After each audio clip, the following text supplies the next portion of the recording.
मरीज के जिस्म में अकड़ाहट आनी शुरू हो जाती है और बहुत सारे लोग इसे कंफ्यूज करते हैं कि आर्थराइटिस का प्रॉब्लम हो गया है, यानी जोड़ों का मसला हो गया है। एक्चुअली वो जोड़ों का मसला नहीं होता, तो मरीज स्लो हो जाता है और अपने रोज़मर्रा के कामों में उसे ज़्यादा वक्त दरकार होता है। जैसे जब मरीज़ बात करता है तो आपको महसूस होता है कि मरीज़ मुंह में बात कर रहा है। याद रखिए, ये बुढ़ापे की अलामत पार्किंसन डिजीज़ नहीं है।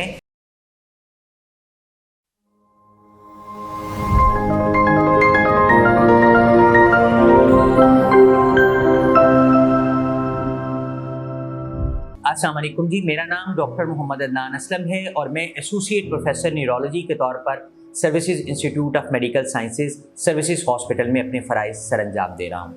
इससे पहले मैं फातिमा जना medical university sir Gangaram hospital में एज हेड ऑफ़ न्यूरोलॉजी बतौर सरबराह न्यूरोलॉजी अपने फ़राइज़ सरअंजाम दे चुका हूँ और सर्विसेज हॉस्पिटल लाहौर के न्यूरोलॉजी डिपार्टमेंट में भी एज हेड ऑफ़ न्यूरोलॉजी अपने फ़राइज़ सरअंजाम दे चुका हूँ। पार्किंसन डिजीज़ या राशा, जिसको समझा जाता है कि ये ओल्ड एज की बीमारी है और ओल्ड एज की वजह से, बुढ़ापे की वजह से हाथ कांप रहे हैं, ये एक दिमागी बीमारी है जिसमें दिमाग के मखसूस खुलिए एक केमिकल होता है डोपामीन केमिकल, वो प्रोड्यूस नहीं करते या कम करते हैं, जिसकी वजह से मरीज़ के जिस्म में कुछ गैर इरादी हरकत रूनुमा होती हैं। मरीज़ का हाथ कांपता है और एक हाथ से ये काम शुरू होता है और आहिस्ता आहिस्ता स्लोली प्रोग्रेस करता है। एक हाथ से शुरू होता है और हाथ उस वक्त कांपता है जब मरीज़ कोई काम नहीं कर रहा होता और आराम से गोद में हाथ रखकर बैठा होता है।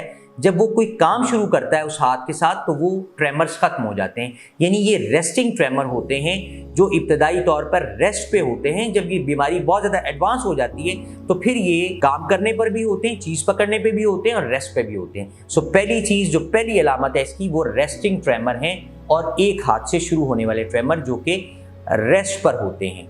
दूसरी अलामत, मरीज़ को अपना काम शुरू करने में दिक्कत होती है। कुर्सी से बैठकर उठना, बेड से बैठकर उठना, गाड़ी से निकलना, कोई भी काम शुरू करना, तो मरीज स्लो हो जाता है और अपने रोज़मर्रा के कामों में उसे ज़्यादा वक्त दरकार होता है। जैसे खुद से कपड़े तब्दील करना, अब वही जो काम 1 मिनट 2 मिनट में कर लेते हैं तो वो 5-10 मिनट तक वो बेचारे अपने नहाने में और अपने कपड़े चेंज करने में ज़्यादा वक्त लेना शुरू हो जाते हैं।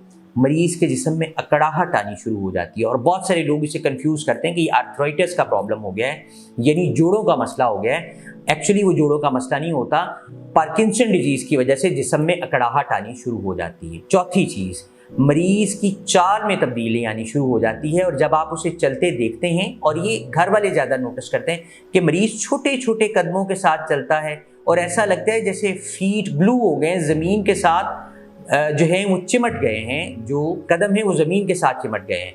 और मरीज़ चलते हुए, जो नॉर्मली हमारी आर्म स्विंग होती है, जब हम चलते हैं तो हमारे बाजू आगे पीछे हरकत करते हैं, वो आर्म स्विंग भी ख़त्म हो जाती है। जब आप चेहरे की तरफ मरीज़ के देखते हैं तो मरीज़ का चेहरा बिल्कुल जज्बात से आरी होता है, बिल्कुल स्पाट चेहरा होता है, एक्सप्रेशन लेस फेसेस होते हैं, किसी किस्म की फीलिंग्स नहीं होती। और last but not the least, जब मरीज़ बात करता है तो आपको महसूस होता है कि मरीज़ मुंह में बात कर रहा है। याद रखिए, ये बुढ़ापे की अलामत पार्किंसन डिजीज़ नहीं है, ये काबिल इलाज दिमागी बीमारी है जिसमें दिमाग में डोपामीन केमिकल ख़त्म होता है, जिसकी वजह से ये 4 बुनियादी अलामत होती हैं। एक रेस्टिंग ट्रेमर, हाथों का कांपना, दूसरा जिस्म का स्लो हो जाना, तीसरा अपने रोज़मर्रा के कामों में ज़्यादा वक्त लेना, जिस्म में अकड़ाहट आ जाना और चाल में तब्दीली आना।